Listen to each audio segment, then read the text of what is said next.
ఒకసారి ఊహించుకోండి, న్యూయార్క్ వీధుల్లో నడుస్తున్నప్పుడు అకస్మాత్తుగా 19వ శతాబ్దపు వేషధారణలో ఉన్న వ్యక్తి కనబడతాడు. అతనికి ఏమీ అర్థం కావడం లేదు. అతను భూతం, లేక అనవసరంగా కాలం తప్పిపోయిన పర్యాటకుడు, లేక టైం ట్రావెలర్. ఇది ఒక ఆశ్చర్యకరమైన కేసు. Rudolph Fentz mystery.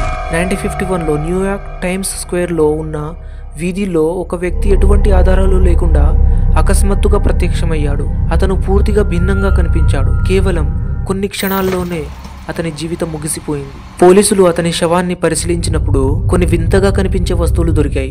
ఒక పురాతన పాకెట్ వాచ్, 19వ శతాబ్దపు నాణేలు, 1876లో రాసిన లేఖ. అయితే ఇవన్నీ కొత్తగా ఉన్నట్లే ఉన్నాయి. ఇంకా లోతుగా విచారణ చేసిన పోలీసులు ఒక షాకింగ్ నిజం కనుగొన్నారు. రుడాల్ఫ్ ఫెన్స్ అనే వ్యక్తి 1876లో అదృశ్యమయ్యాడు. అదే వయస్సు, అదే దుస్తులు, అదే పేరు. ఇది సత్యమైన టైం ట్రావెల్ ఆధారం.